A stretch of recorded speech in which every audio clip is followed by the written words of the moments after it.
നമസ്കാരം, ഞാൻ നിയുക്ത പ്രവീൺ. ആനന്ദ് ഇന്റർനാഷണൽ ന്യൂസിലേക്ക് സ്വാഗതം. പ്രധാന വാർത്തകൾ. ലോകത്തെ രണ്ടാമത്തെ സമ്പദ് വ്യവസ്ഥയായ ചൈനയെ തൊട്ട ക്ഷീണത്തിൽ US വിപണിയും ഭരണകൂടവും. തഹാവൂർ റാണയെ NIA ചോദ്യം ചെയ്തു തുടങ്ങി. റാണ കേരളത്തിൽ പലതവണ എത്തിയതായി മുൻ DGP Loknath Behra. Trump tariff നടപ്പാക്കലിന് വിരാമമിട്ടതിനെ തുടർന്ന് US ഉൽപ്പന്നങ്ങൾക്ക് 25% പ്രതികാര താരിഫ് ഏർപ്പെടുത്തിയത് 90 ദിവസത്തേക്ക് നിർത്തിവെച്ച് European Union. Donald Trump tariff വർധനവ് താൽക്കാലികമായി നിർത്തിവെച്ചതോടെ ഇന്ത്യ-US വ്യാപാര കരാർ വേഗത്തിലാക്കാൻ ശ്രമം ആരംഭിച്ച് നരേന്ദ്രമോദി സർക്കാർ. ബീഹാറിലുണ്ടായ വ്യാപകമായ ഇടിമിന്നലിൽ 7 ജില്ലകളിൽ നിന്നുള്ള 25 പേർ മരിച്ചതായി റിപ്പോർട്ട്. ദുബായ് കിരീടാവകാശി Sheikh Hamdan bin Mohammed bin Rashid Al Maktoum പ്രഖ്യാപിച്ച പദ്ധതിയിൽ ഇന്ത്യ-UAE സൗഹൃദ ആശുപത്രിയും. ഇന്ത്യ-UAE സാമ്പത്തിക സഹകരണം കൂടുതൽ ശക്തമാക്കുന്നതിന്റെ ഭാഗമായി ദുബായ് ഇന്റർനാഷണൽ ചേംബറിന്റെ പുതിയ ഓഫീസ് ബാംഗ്ലൂരിൽ. വാരണാസി സന്ദർശിച്ച് പ്രധാനമന്ത്രി നരേന്ദ്രമോദി. നിലമ്പൂരിൽ വീണ്ടും സ്വതന്ത്രനെ പരീക്ഷിക്കാൻ CPM. കേരളത്തിലെ ഉത്സവാഘോഷങ്ങളടങ്ങിയ ഡിജിറ്റൽ ഇവന്റ് കലണ്ടർ പുറത്തിറക്കി ടൂറിസം വകുപ്പ്.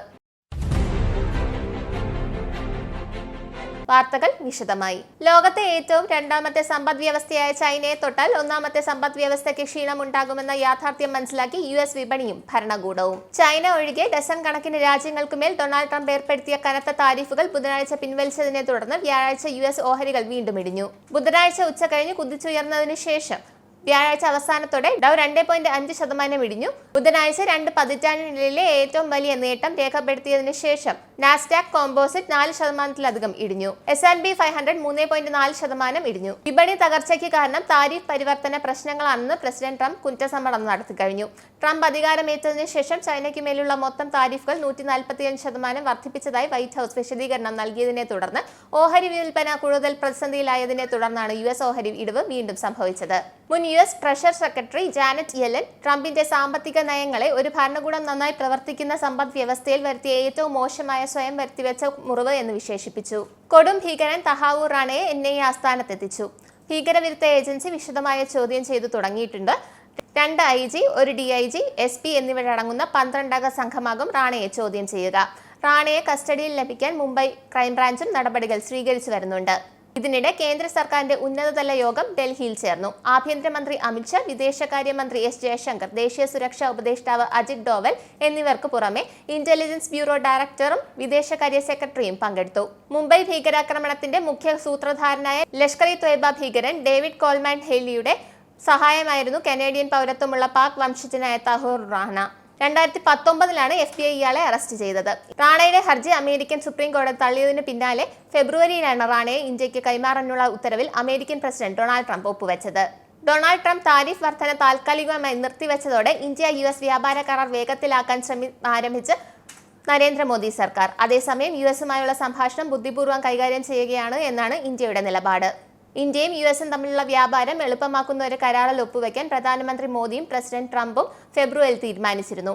ഇത് വ്യാപാരം $500 ബില്യൺ വർദ്ധിപ്പിക്കും. ഇത് കൂടുതൽ തൊഴിലവസരങ്ങൾ സൃഷ്ടിക്കുകയും രാജ്യത്തിൽ സമ്പദ് വ്യവസ്ഥയെ കൂടുതൽ ശക്തിപ്പെടുത്തുകയും ചെയ്യും.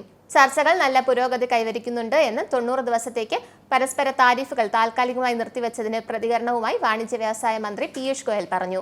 വ്യാഴാഴ്ച ബീഹാറിലുണ്ടായ വ്യാപകമായ ഇടിമിന്നലിൽ നളന്ദ, സിവാൻ, കതിഹാർ, ദർഭംഗ, ബെഗുസരായ്, ജഹാനാബാദ് എന്നീ 7 ജില്ലകളിൽ നിന്നുള്ള 25 പേർ മരിച്ചതായി അധികൃതർ അറിയിച്ചു. മുഖ്യമന്ത്രിയുടെ ഓഫീസ് വ്യക്തമാക്കിയത് പ്രകാരം നളന്ദയിൽ 18 മരണങ്ങളും സിവാനിൽ 2 മരണങ്ങളും കതിഹാർ, ദർഭംഗ, ബെഗുസരായ്, ഭഗൽപൂർ, ജഹാനാബാദ് എന്നിവിടങ്ങളിൽ ഓരോ മരണവും റിപ്പോർട്ട് ചെയ്യപ്പെട്ടു. മരണങ്ങളിൽ അനുശോചനം അറിയിച്ച മുഖ്യമന്ത്രി നിതീഷ് കുമാർ മരിച്ചവരുടെ അടുത്ത ബന്ധുക്കൾക്ക് 4 ലക്ഷം രൂപ വീതം നഷ്ടപരിഹാരം പ്രഖ്യാപിച്ചു. മുംബൈയിലെ ഭീകരാക്രമണത്തിന് മുമ്പ് ഭീകരൻ തഹാവൂർ റാണ കൊച്ചിയിലെത്തിയിരുന്നുവെന്നും മുൻ DGP ലോക്നാഥ് ബെഹ്റ. 1-ലധികം തവണ ഇയാൾ കൊച്ചിയിൽ എത്തിയിട്ടുണ്ടെന്നും ഇമിഗ്രേഷൻ വിഭാഗത്തിൽ ഇതിന്റെ രേഖകൾ സഹിതമുള്ള തെളിവുണ്ടെന്നും ബെഹ്റ പറഞ്ഞു. ദേശീയ അന്വേഷണ ഏജൻസി NIA-യുടെ തീവ്രവാദത്തിന്റെ സാമ്പത്തിക ഉറവിടത്തെക്കുറിച്ച് അന്വേഷിക്കുന്ന വിഭാഗത്തിന്റെ മുൻ തലവനായിരുന്നു ബെഹ്റ. US ഓഹരികൾ കുതിച്ചു കയറാൻ ട്രംപ് നടത്തിയ കരുതിക്കൂട്ടിയുള്ള വിപണി തന്ത്രമായിരുന്നു താരിഫ് വർധനവെന്ന് റിപ്പോർട്ട്. ലോകമെമ്പാടുമുള്ള ഓഹരി വിപണികളിൽ കുറച്ചു നേരത്തേക്ക് വലിയ ഉയർച്ചയ്ക്ക് കാരണമായ വ്യാപാര യുദ്ധത്തിൽ നാടകീയമായ താരിഫ് വിരാമത്തിന് ഏതാനും മണിക്കൂറുകൾക്ക് മുമ്പ് ഇത് വാങ്ങാൻ പറ്റിയ സമയമായിരുന്നു എന്ന് സോഷ്യൽ മീഡിയയിൽ പോസ്റ്റ് ചെയ്തതോടെ ഡൊണാൾഡ് ട്രംപ് വിപണി കൃത്രിമത്വം നടത്തിയതായി ആരോപണം നേരിടുന്നു. ബുധനാഴ്ച രാവിലെ US വിപണികൾ തുറന്നതിന് തൊട്ടു പിന്നാലെയാണ് ട്രംപ് തന്റെ സോഷ്യൽ മീഡിയ പ്ലാറ്റ്ഫോമായ ട്രൂത്ത് സോഷ്യലിൽ ഇത് വാങ്ങാൻ പറ്റിയ സമയമാണെന്ന് എഴുതിയത്. 4 മണിക്കൂറിനുള്ളിൽ ചൈന ഒഴികെയുള്ള മിക്ക രാജ്യങ്ങളും അധിക വ്യാപാര താരിഫുകൾ 90 ദിവസത്തേക്ക് താൽക്കാലികമായി വിരാമം പ്രഖ്യാപിച്ചുകൊണ്ട് അദ്ദേഹം നിക്ഷേപകരെ ഞെട്ടിച്ചു. ഇത് ഓഹരി സൂചികകളെ കുതിച്ചുയർത്തി. താരിഫ് പ്രശ്നം ലോകവ്യാപകമായി വ്യാപാര യുദ്ധത്തിലേക്ക് നയിക്കുമെന്ന ആശങ്കകൾക്കിടെ 15 രാജ്യങ്ങളുമായുള്ള വ്യാപാര കരാറുകൾ ഒപ്പുവെക്കാൻ അമേരിക്ക തയ്യാറെടുക്കുന്നതായി സൂചന. കരാറുമായി ബന്ധപ്പെട്ട് രാജ്യങ്ങളുമായുള്ള ചർച്ചകൾ അന്തിമഘട്ടത്തിലാണെന്ന് റിപ്പോർട്ടുണ്ട്. സാമ്പത്തിക വിപണിയിലെ ചാഞ്ചാട്ടത്തെ തുടർന്ന് പ്രസിഡന്റ് ഡൊണാൾഡ് ട്രംപ് അടുത്തിടെ ഏർപ്പെടുത്തിയ താരിഫുകൾ താൽക്കാലികമായി പിൻവലിച്ചിരുന്നു. പ്രധാന വ്യാപാര പങ്കാളികളുമായുള്ള കരാറുകൾക്ക് മുൻഗണന നൽകുകയും US വ്യാപാര പ്രതിസന്ധികൾ 15 രാജ്യങ്ങളിൽ നിന്നുള്ള ഓഫറുകൾ വിലയിരുത്തുകയും ചെയ്ത് വരികയാണെന്ന് വൈറ്റ് ഹൌസ് സാമ്പത്തിക ഉപദേഷ്ടാവ് കെവിൻ ഹാസെറ്റ് സ്ഥിരീകരിച്ചു. വ്യാപാര യുദ്ധത്തിൽ ഡൊണാൾഡ് ട്രംപ് നാടകീയമായ താരിഫ് നടപ്പാക്കലിൽ വിരാമമിട്ടതിനെ തുടർന്ന് പ്രതികാര നടപടിയായി US ഉൽപ്പന്നങ്ങൾക്ക് 25% ഏർപ്പെടുത്തിയ 90 ദിവസത്തേക്ക് യൂറോപ്യൻ യൂണിയൻ നിർത്തിവെച്ചു. 21 ബില്യൺ യൂറോ US ഉൽപ്പന്നങ്ങൾക്ക് 25% താരിഫ് ഏർപ്പെടുത്തൽ 90 ദിവസത്തേക്ക് നിർത്തിവെക്കുമെന്ന് European commission president Ursula von der Leyen പറഞ്ഞു. US-മായി ഒരു വ്യാപാര കരാർ ചർച്ച ചെയ്യാൻ യൂറോപ്യൻ യൂണിയൻ തയ്യാറാണെന്ന് അവർ ആവർത്തിച്ചു. ചർച്ചകൾക്ക് ഒരു അവസരം നൽകാൻ ഞങ്ങൾ ആഗ്രഹിക്കുന്നു എന്നും ചർച്ചകൾ തൃപ്തമല്ലെങ്കിൽ ഞങ്ങൾ പ്രതിവിധികൾ ആരംഭിക്കുമെന്നും യൂറോപ്യൻ കമ്മീഷൻ പ്രസിഡന്റ് പറഞ്ഞു. ഇതോടെ ജൂലൈ വരെ US-ലേക്കുള്ള കയറ്റുമതിയിൽ യൂറോപ്യൻ യൂണിയൻ 10% തീരുവ നേരിടേണ്ടി വരും. സ്റ്റീൽ, അലുമിനിയം, കാറുകൾ എന്നിവയ്ക്കുള്ള ട്രംപിന്റെ 25% തീരുവ ഇപ്പോഴും നിലവിലുണ്ട്. ഇനി മറ്റ് വിദേശ വാർത്തകളിലേക്ക്. വ്യാഴാഴ്ച ന്യൂയോർക്കിലെ ഹഡ്സൺ നദിയിൽ ഒരു ഹെലികോപ്റ്റർ തകർന്നു വീണ് പൈലറ്റും ഒരു സ്പാനിഷ് വിനോദസഞ്ചാരികളുടെ കുടുംബവും ഉൾപ്പെടെ 6 പേർ മരിച്ചു. ഇതിൽ 3 കുട്ടികളും ഉൾപ്പെടുന്നു. ഉച്ചതിരിഞ്ഞ് കാഴ്ചകൾ കാണുന്നതിനിടെയാണ് ഡൗൺ ടൗൺ സ്കൈപോർട്ടിൽ നിന്ന് പുറപ്പെട്ട ബെൽ 206 ഹെലികോപ്റ്റർ ആകാശത്ത് വെച്ച് തകർന്ന് മാൻഹട്ടനും ന്യൂജേഴ്സി വാണ്ടർഫ്രണ്ടിനും ഇടയിലുള്ള ഹഡ്സൺ നദിയിൽ തലകീഴായി പതിച്ചത്. 4 പേർ സംഭവ സ്ഥലത്തും 2 പേർ ആശുപത്രിയിലേക്ക് പോകുന്ന വഴിയിലും മരണമടഞ്ഞു. 3 കുട്ടികളും 3 മുതിർന്നവരും ഉൾപ്പെടെ 6 പേർ മരിച്ചതായി ന്യൂയോർക്ക് മേയർ എറിക് ആഡംസ് സ്ഥിരീകരിച്ചു. അപകട കാരണത്തെക്കുറിച്ച് അന്വേഷണം തുടരുകയാണെന്ന് അദ്ദേഹം പറഞ്ഞു. മാസങ്ങൾക്കുള്ളിൽ പാലസ്തീൻ രാഷ്ട്രത്തെ UN കൊണ്ട് അംഗീകരിക്കാൻ ഫ്രാൻസ് പദ്ധതിയിടുന്നു. ഇസ്രായേൽ പാലസ്തീൻ സംഘർഷം പരിഹരിക്കുന്നതിനിടെയാണ് ജൂണിൽ ന്യൂയോർക്കിൽ നടക്കുന്ന UN സമ്മേളനത്തിന് അതിനുള്ള നീക്കം നടത്താനെന്ന് ബുധനാഴ്ച ഒരു അഭിമുഖത്തിൽ ഫ്രഞ്ച് പ്രസിഡന്റ് ഇമ്മാനുവൽ മാക്രോൺ പറഞ്ഞു. ഇത് സംബന്ധിച്ച് ജൂണിൽ സൗദി അറേബ്യയുമായുള്ള സമ്മേളനത്തിന് നേതൃത്വം നൽകുക എന്നതാണ് ഞങ്ങളുടെ ലക്ഷ്യം. അവിടെ നിരവധി കക്ഷികളുടെ പരസ്പര അംഗീകാര പ്രസ്ഥാനത്തിന് അന്തിമ രൂപം നൽകാൻ കഴിയും. ഇസ്രായേലിന്റെ നിലനിൽപ്പിനുള്ള അവകാശം നിഷേധിക്കുന്നവർക്കെതിരായ പോരാട്ടത്തിനും മേഖലയിലെ കൂട്ടായ സുരക്ഷയ്ക്കായി സ്വയം പ്രതിജ്ഞാബദ്ധരാകാനും ഫ്രാൻസ് തയ്യാറാണെന്നും അദ്ദേഹം കൂട്ടിച്ചേർത്തു. ഉക്രൈന് 480 മില്യൺ പൗണ്ട് കൂടി സൈനിക സഹായം പ്രഖ്യാപിച്ച UK സർക്കാർ. ലക്ഷക്കണക്കിന് ഡ്രോണുകൾ, ടാങ്ക് വിരുദ്ധ മൈനുകൾ, സൈനിക വാഹനങ്ങളുടെ അറ്റകുറ്റപ്പണികൾ എന്നിവയ്ക്കുള്ള ധനസഹായം പാക്കേജിൽ ഉൾപ്പെടുന്നു. റഷ്യൻ പ്രസിഡന്റ് വ്ളാഡിമിർ പുടിന്റെ ഉക്രൈൻ അധിനിവേശം അവസാനിപ്പിക്കാൻ അദ്ദേഹത്തെ നിർബന്ധിതമാക്കുമെന്ന് മേൽ സമ്മർദ്ദം ചെലുത്തുന്നതിനും യൂറോപ്യൻ പ്രതിരോധ ഉദ്യോഗസ്ഥർ യോഗം ചേരുകയാണെന്ന് UK പ്രതിരോധ സെക്രട്ടറി ജോൺ ഹീലി പറഞ്ഞു. ദുബായ് കിരീടാവകാശിയും ഉപപ്രധാനമന്ത്രിയുമായ Sheikh Hamdan bin Mohammed bin Rashid Al മക്തുമിനെ ഇന്ത്യ സന്ദർശനത്തിനോടനുബന്ധിച്ച് പ്രഖ്യാപിച്ച പദ്ധതിയിൽ ഇന്ത്യ UAE സൗഹൃദ ആശുപത്രിയും. ലാഭേച്ഛയില്ലാതെ പ്രവർത്തിക്കുന്ന ആശുപത്രി സാധാരണ തൊഴിലാളികൾക്ക് ഏറ്റവും മികച്ച ചികിത്സ ലഭ്യമാകുന്നതിനാണ് പ്രവർത്തിക്കുക. ദുബൈയിൽ സ്ഥാപിക്കുന്ന ആശുപത്രി 5 ഇന്ത്യൻ സംരംഭം ചേർന്നാണ് നിർമ്മിക്കുക. ഈ 5 സംരംഭങ്ങൾ ആശുപത്രിയുടെ സ്ഥാപക ട്രസ്റ്റുകളായിരിക്കും. സൗദി കിഴക്കൻ പ്രവിശ്യയിലും അതിനോട് ചേർന്ന് കിടക്കുന്ന റബൽ ഖാലിയയിലും പുതുതായി എണ്ണശേഖരം, പ്രകൃതിവാതക പാടങ്ങൾ എന്നിവ കണ്ടെത്തി. സൗദി ആരാംകോയുടെ നേതൃത്വത്തിൽ നടത്തിയ പര്യവേക്ഷണത്തിലാണ് ഇവ കണ്ടെത്തിയത്. ഇതിൽ 6 എണ്ണപ്പാടങ്ങളും 2 എണ്ണ സംഭരണികളും കിഴക്കൻ പ്രവിശ്യയുടെ വിവിധ ഭാഗങ്ങളിലും റുബൽ ഖാലിയയിലുമാണ് കണ്ടെത്തിയിരിക്കുന്നത്. പുതുതായി കണ്ടെത്തിയതിൽ 2 വാതക പാടങ്ങളും 4 വാതക സംഭരണികളും കൂടിയുണ്ട്. ഇന്ത്യ UAE സാമ്പത്തിക സഹകരണം കൂടുതൽ ശക്തമാക്കുന്നതിന്റെ ഭാഗമായി ദുബായ് ഇന്റർനാഷണൽ ചേംബറിന്റെ പുതിയ ഓഫീസ് ബാംഗ്ലൂരിൽ തുറന്നു. ചേംബറിന്റെ ഇന്ത്യയിലെ 2ാമത്തെ ഓഫീസാണ് ബാംഗ്ലൂരിലേത്. ദുബായ് കിരീടാവകാശിയും UAE പ്രതിരോധ മന്ത്രിയുമായ Sheikh Hamdan bin Mohammed bin Rashid Al മക്തുമിന്റെ ഇന്ത്യ സന്ദർശന വേളയിലാണ് ദുബായ് ഇന്റർനാഷണൽ പുതിയ ഓഫീസ് ഉദ്ഘാടനം ചെയ്തത്. റെസിഡൻഷ്യൽ പ്ലോട്ടുകളുടെ പുറത്ത് മരം നടുന്നതിനുള്ള മാർഗനിർദ്ദേശങ്ങൾ മസ്കറ്റ് ഗവർണറേറ്റ് പുറത്തിറക്കി. നിയമലംഘനങ്ങൾക്ക് പിഴ ഈടാക്കുമെന്ന് മുന്നറിയിപ്പ് നൽകിയിട്ടുണ്ട്. റെസിഡൻഷ്യൽ അതിർത്തിക്ക് പുറത്ത് ഏതെങ്കിലും മരങ്ങൾ നടുന്നതിന് മുമ്പ് പെർമിറ്റ് ആവശ്യമാണെന്നും അധികൃതർ വ്യക്തമാക്കി. അനധികൃതമായി മരം നട്ടാൽ 100 റിയാലിന്റെ അഡ്മിനിസ്ട്രേറ്റീവ് പിഴ ചുമത്തുമെന്നും മസ്കറ്റ് ഗവർണർ പറഞ്ഞു. നിയമലംഘനം നിർബന്ധമായും നീക്കം ചെയ്യുമെന്നും അധികൃതർ താമസക്കാരെ ഓർമ്മിപ്പിച്ചു. പച്ച കൊണ്ട് ചുറ്റുപാടുകൾ മനോഹരമാക്കാൻ ആഗ്രഹിക്കുന്ന താമസക്കാർ അവരുടെ പ്ലോട്ടിന് പുറത്ത് ഏതെങ്കിലും മരം നടുന്നതിന്റെ പെർമിറ്റ് അപേക്ഷിക്കാവുന്നതാണ്. ഇനിയൊരിടവേള. തിരികെ വാർത്തകളിലേക്ക്. ഇനി നാഷണൽ ഹൈലൈറ്റ്സ്. നടിയും രാഷ്ട്രകാരിയുമായ കങ്കണ റണാവത്ത് 2 മാസമായി പഴയ കുടിശ്ശികയായ 90,384 രൂപ ഉൾപ്പെടെ ബില്ലുകൾ അടച്ചിട്ടില്ലെന്ന് Himachal Pradesh state electricity board limited വ്യക്തമാക്കിയതിനു പിന്നാലെ രൂക്ഷ വിമർശനവുമായി സംസ്ഥാന പൊതുമരാമത്ത് മന്ത്രി വിക്രമാദിത്യ സിംഗ്. കങ്കണ മോശമായി പെരുമാറുന്നു എന്ന് ബില്ലുകൾ അടയ്ക്കുന്നില്ലെന്നും സർക്കാരിനെ ശപിക്കുന്നുണ്ടെന്നും മന്ത്രി ആരോപിച്ചു. താൻ താമസമില്ലാത്ത മണാലിലെ എന്റെ വീടിന് 1 മാസത്തേക്ക് 1 ലക്ഷം രൂപയുടെ വൈദ്യുതി ബിൽ എനിക്ക് ലഭിച്ചു. എന്നാൽ താൻ അവിടെ താമസിക്കുന്നില്ല. ഇത് വളരെ ദയനീയമായ അവസ്ഥയാണെന്ന് മണ്ഡലിൽ നിന്നും BJP ലോക്സഭ MP ആയ റണാവത്ത് അടുത്തിടെ തന്റെ മണ്ഡലത്തിൽ നടന്ന ഒരു പൊതുയോഗത്തിൽ ഹിമാചൽ പ്രദേശിലെ കോൺഗ്രസ് സർക്കാരിനെ വിമർശിച്ചിരുന്നു. പ്രധാനമന്ത്രി നരേന്ദ്രമോദി ഇന്ന് തന്റെ പാർലമെന്ററി മണ്ഡലമായ വാരാണസി സന്ദർശിച്ചു. അവിടെ അദ്ദേഹം 1880 കോടി രൂപ വിലമതിക്കുന്ന 44 വികസന പദ്ധതികളുടെ ഉദ്ഘാടനം നിർവഹിച്ചു. 2014 പ്രധാനമന്ത്രിയായതിനു ശേഷം പുണ്യനഗരിയിലേക്കുള്ള നരേന്ദ്രമോദിയുടെ 50ാമത്തെ സന്ദർശനമാണിത് എന്നത് ശ്രദ്ധേയമാണ്. രാവിലെ 10 മണിക്ക് ലാൽ ബഹദൂർ ശാസ്ത്രി അന്താരാഷ്ട്ര വിമാനത്താവളത്തിലെത്തിയ പ്രധാനമന്ത്രി മോദി നേരെ മെഹ്ഗഞ്ചിൽ നടന്ന പൊതുയോഗത്തിൽ എത്തുകയായിരുന്നു. ഇനി കേരള ഹൈലൈറ്റ്സ്. നിലമ്പൂർ ഉപതെരഞ്ഞെടുപ്പിൽ വീണ്ടും സ്വതന്ത്രനെ പരീക്ഷിക്കാൻ CPM. ഇത്തവണയും LDF സ്ഥാനാർത്ഥിയായി സ്വതന്ത്രൻ വരാനുള്ള സാധ്യത ഏറെയാണ്.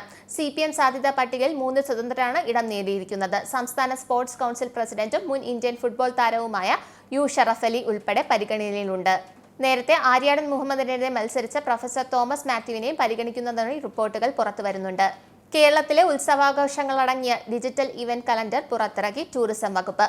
ഏതൊക്കെ മാസങ്ങളിൽ കേരളത്തിൽ എവിടെയൊക്കെ ടൂറിസം സംബന്ധമായ പരിപാടികൾ സംഘടിപ്പിക്കുന്നുണ്ടെന്ന് കലണ്ടറുകൾ ആഭ്യന്തര വിദേശ വിനോദസഞ്ചാരികൾക്ക് മനസ്സിലാക്കാം. 2025 ഏപ്രിൽ 1 മുതൽ 2026 മാർച്ച് 31 വരെ കേരളത്തിൽ നടക്കുന്ന തിരഞ്ഞെടുത്ത 101 ഉത്സവങ്ങളും പെരുന്നാളുകളും മറ്റ് ആഘോഷ പരിപാടികളുമാണ് ഡിജിറ്റൽ കലണ്ടറിൽ ഉൾപ്പെടുത്തിയിരിക്കുന്നത്.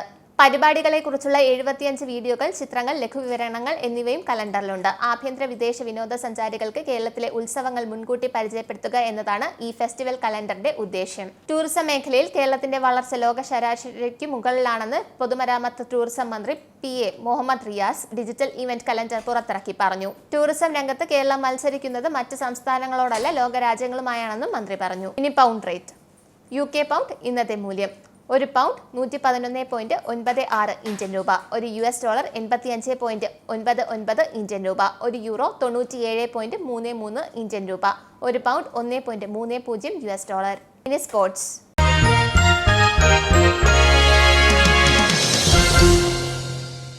ലിവർപൂളിലെ ഈജിപ്ഷ്യൻ സൂപ്പർ താരം മുഹമ്മദ് സല ക്ലബ്ബ് വിട്ടേക്കില്ല. ക്ലബ്ബുമായി സല പുതിയ കരാറിലെത്തിയെന്നാണ് റിപ്പോർട്ട്. ഇംഗ്ലീഷ് പ്രീമിയർ ലീഗിന്റെ ഈ സീസണിലെ മികവുറ്റ പ്രകടനം നടത്തുന്ന സലാഹിന്റെ മികവിലാണ് ലിവർപൂൾ 1ാം സ്ഥാനത്ത് നിൽക്കുന്നത്. അടുത്ത സീസണിലും താരം ക്ലബ്ബിൽ തുടരുമെന്ന ആത്മവിശ്വാസത്തിലാണ് ലിവർപൂൾ. ഈ സീസൺ അവസാനത്തോടെയാണ് ലിവർപൂളുമായുള്ള സലാഹിന്റെ കരാർ അവസാനിക്കുന്നത്. Virgin van ഡിക്, Trent Alexander Arnold എന്നിവരുടെ കരാറും ഇതേ കാലയളവിൽ അവസാനിക്കുന്നുണ്ട്. ഇവരെല്ലാം ക്ലബ്ബ് വിടുമെന്ന് നേരത്തെ അഭ്യൂഹങ്ങളുണ്ടായിരുന്നു. എന്നാൽ സല ക്ലബ്ബ് വിടുന്നത് വലിയ തിരിച്ചടിയാവുമെന്ന വിലയിരുത്തലിലാണ് ലിവർപൂൾ. ഈ സീസണിൽ 27 ഗോളുകൾ താരം സ്കോർ ചെയ്തിട്ടുണ്ട്. ജൂണിൽ 32കാരന്റെ കാലാവധി അവസാനിക്കുകയാണ്. കരാർ പുതുക്കില്ലെന്ന് താരം സൗദി അറേബ്യയിലേക്ക് പോകുമെന്നുള്ള റിപ്പോർട്ടുകൾ ശക്തമായിരുന്നു. സലാഹിനെ വമ്പൻ വില കൊടുത്ത് വാങ്ങാൻ സൗദി ക്ലബ്ബുകൾ മുന്നിലാണ്. പ്രധാന വാർത്തകൾ ഒരിക്കൽ കൂടി. ലോകത്തെ 2ാമത്തെ സമ്പദ് വ്യവസ്ഥയായ ചൈനയെ തൊട്ട ക്ഷീണത്തിൽ US വിപണിയും ഭരണകൂടവും. തഹാവൂർ റാണയെ NIA ചോദ്യം ചെയ്തു തുടങ്ങി. റാണ കേരളത്തിൽ പലതവണ എത്തിയതായി മുൻ DGP Loknath Behra. Trump tariff നടപ്പാക്കലിന് വിരാമമിട്ടതിനെ തുടർന്ന് US ഉൽപ്പന്നങ്ങൾക്ക് 25% പ്രതികാര താരിഫ് ഏർപ്പെടുത്തിയത് 90 ദിവസത്തേക്ക് നിർത്തിവെച്ച് European Union. Donald Trump tariff വർധനവ് താൽക്കാലികമായി നിർത്തിവെച്ചതോടെ ഇന്ത്യ-US വ്യാപാര കരാർ വേഗത്തിലാക്കാൻ ശ്രമം ആരംഭിച്ച് നരേന്ദ്രമോദി സർക്കാർ. ബീഹാറിലുണ്ടായ വ്യാപകമായ ഇടിമിന്നലിൽ 7 ജില്ലകളിൽ നിന്നുള്ള 25 പേർ മരിച്ചതായി റിപ്പോർട്ട്. ദുബായ് കിരീടാവകാശി Sheikh Hamdan bin Mohammed bin Rashid Al Maktoum പ്രഖ്യാപിച്ച പദ്ധതിയിൽ ഇന്ത്യ-UAE സൗഹൃദ ആശുപത്രിയും. ഇന്ത്യ-UAE സാമ്പത്തിക സഹകരണം കൂടുതൽ ശക്തമാക്കുന്നതിന്റെ ഭാഗമായി ദുബായ് ഇന്റർനാഷണൽ ചേംബറിന്റെ പുതിയ ഓഫീസ് ബാംഗ്ലൂരിൽ. വാരണാസി സന്ദർശിച്ച് പ്രധാനമന്ത്രി നരേന്ദ്രമോദി. നിലമ്പൂരിൽ വീണ്ടും സ്വതന്ത്രനെ പരീക്ഷിക്കാൻ CPM. കേരളത്തിലെ ഉത്സവാഘോഷങ്ങളടങ്ങിയ ഡിജിറ്റൽ ഇവന്റ് കലണ്ടർ പുറത്തിറക്കി ടൂറിസം വകുപ്പ്. ഈ ബുള്ളറ്റിൻ ഇവിടെ അവസാനിക്കുന്നു. നന്ദി, നമസ്കാരം. നിങ്ങൾക്കും ആനന്ദ മീഡിയയുടെ പ്രേക്ഷകരിൽ ഒരാളാകണ്ടേ? യൂറോപ്പിലും US-ലും ആഫ്രിക്കയിലുമടക്കം പ്രവാസികൾ ഉള്ളയിടങ്ങളിലൊക്കെ ജനപ്രിയ ചാനലുമായി ആനന്ദ് മീഡിയ ഒപ്പമുണ്ട്. ഏഷ്യാനെറ്റ് ഫ്ലവേഴ്സ് അടക്കം നിങ്ങളുടെ വിരൽത്തുമ്പിലെത്തും. ആദ്യം റോക്കു ബോക്സ് സ്വന്തമാക്കുക. അതിൽ നിന്നും ആനന്ദ് മീഡിയ ആപ്ലിക്കേഷൻ ഡൗൺലോഡ് ചെയ്യുക, ഇൻസ്റ്റാൾ ചെയ്യുക. എന്നിട്ട് 0208586651 എന്ന നമ്പറിൽ ഞങ്ങളുടെ കസ്റ്റമർ കെയറിൽ ബന്ധപ്പെടുക. അല്ലെങ്കിൽ +91 735 660 3747 എന്ന നമ്പറിൽ വാട്സപ്പ് ചെയ്യുക. ആനന്ദ് മീഡിയയുടെ സേവനങ്ങൾ സ്വന്തമാക്കുക. മറ്റു ചാനലുകൾക്കൊപ്പം ആനന്ദ് TVയും എൻജോയ് ചെയ്യുക.